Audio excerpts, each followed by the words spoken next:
الحمد لله إن الحمد لله نعمده ونستعينه ونستغفره ونؤمن به ونتوكل عليه ونعوذ بالله من شرور أنفسنا ومن سيئات أعمالنا من يهده الله فلا مضل له ومن يضلله فلا هادي له وأشهد أن لا إله إلا الله وحده لا شريك له وأشهد أن محمدًا عبده ورسوله وإن أصدق الكتاب كتاب الله وخير الحدي حدي محمد صلى الله عليه وسلم وشر الأمور محدثاتها وكل محدثة بدعة وكل بدعة ضلالة وكل ضلالة في النار.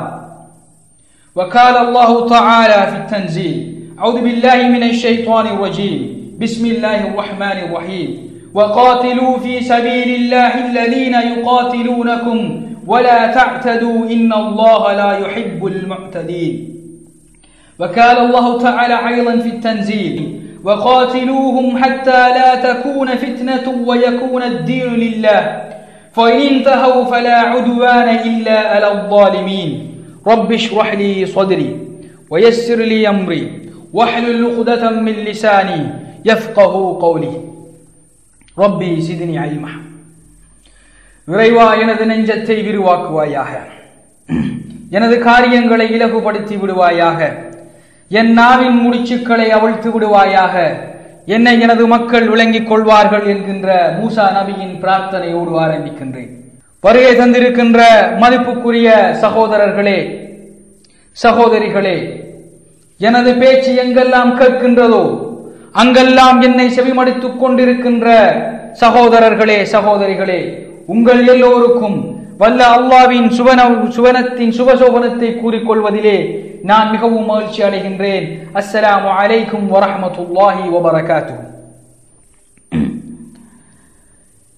நேற்றைய தினம் 2012 ஆண்டு ஏப்ரல் மாதம் 20ஆம் திகதி தம்முள்ளையிலே இருக்கின்ற முஸ்லிம்களின் பள்ளி வாயிலில் அதிகாலையில் காபிர்கள் தாக்குதலை ஆரம்பித்தார்கள்.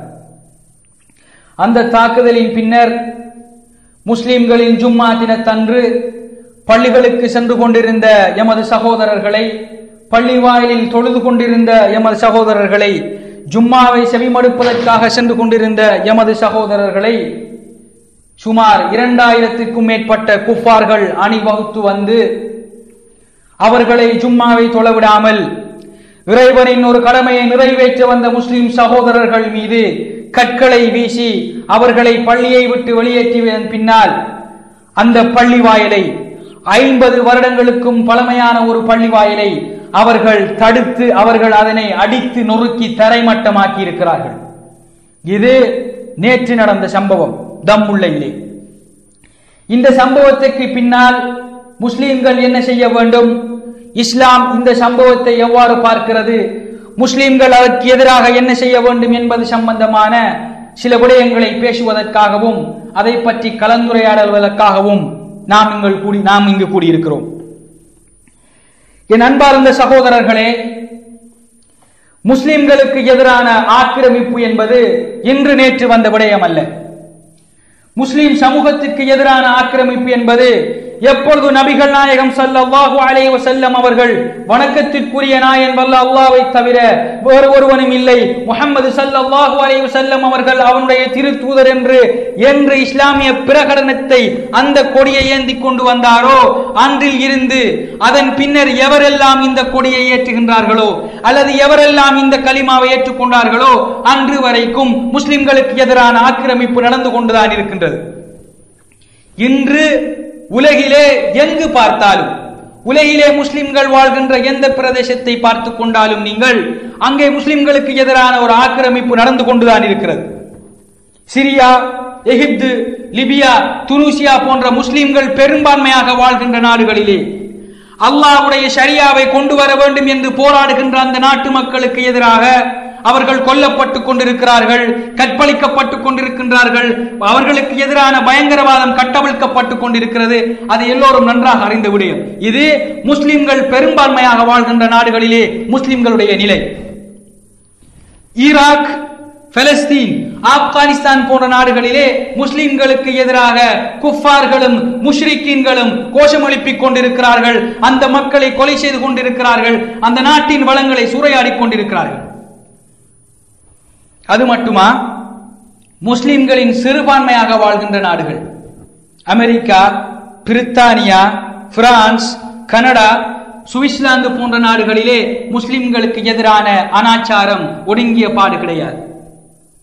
முஸ்லிம்கள், முஸ்லிம் பெண்கள் முகமூடியை அணிந்து கொண்டு போக முடியாது என்று அவர்கள் சட்டம் இயற்றுகிறார்கள். பிரான்சிலே, சுவிட்சர்லாந்திலே பள்ளிகளின் மினாராக்கள், இந்த மினாராக்கள் என்பது முஸ்லிம்களுடைய அடையாள சின்னம், அதனை அவர்கள் கட்டக்கூடாது இனிமேல் என்று சட்டம் இயற்றி இருக்கிறார்கள். முஸ்லிம் பெண்கள் முகத்தை முகமூடியை அணிவ வேண்டுமா இல்லையா என்பதான சட்டங்கள் இயற்றுவதற்காக இன்டர்நெட்டிலே அவர்கள் நியூசிலாந்து இன்டர்நெட்டிலே ஆன்லைன் voting சிஸ்டத்தை இப்பொழுது செய்து கொண்டிருக்கிறார்கள். இதுதான் உலகத்திலே முஸ்லிம்கள், சிறுபான்மையாக வாழ்கின்ற முஸ்லிம்களுக்கு எதிரான கொடுமைகள் நடத்தப்பட்டுக் கொண்டிருக்கின்றன.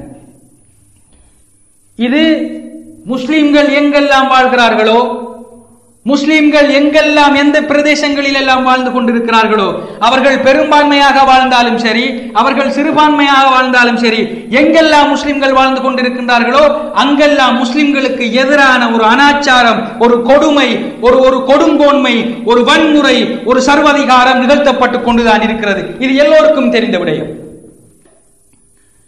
இலங்கையும் இதற்கு ஒரு விதிவிலக்கு கிடையாது. இலங்கை நாடும் இதற்கு ஒரு விதிவிலக்கு கிடையாது என்பது கடந்த கால சம்பவங்களும் வரலாறுகளும் எங்களுக்கு ஒரு பாடத்தை சொல்லிக் கொண்டிருக்கின்றன. இன்று முஸ்லிம்களின் வியாபாரம் முடக்கப்பட்டுக் கொண்டிருக்கிறது. முஸ்லிம்களின் வியாபார பொருட்கள் ஏர்போர்ட்டிலே அதிகமான வரிகள் விதிக்கப்பட்டுக் கொண்டிருக்கின்றன.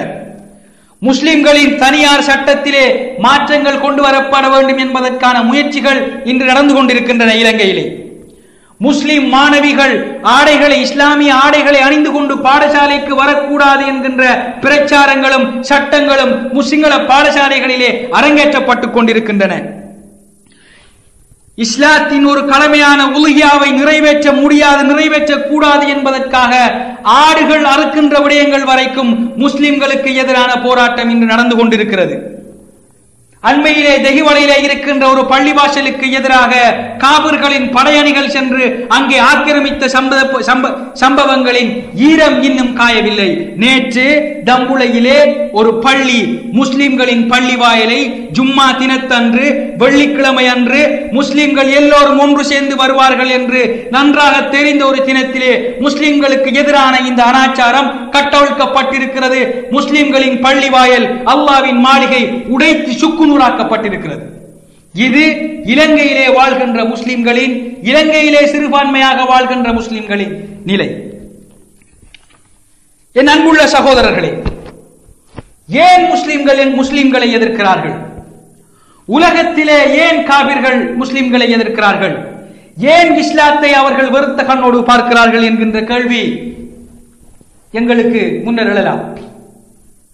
நபிகள் ஸல்லல்லாஹு அலைஹி வஸல்லம் அவர்களின் வரலாற்றை, சீராவை நாங்கள் படித்து பார்க்கிற பொழுது எங்களுக்கு நன்றாக தெரியும்.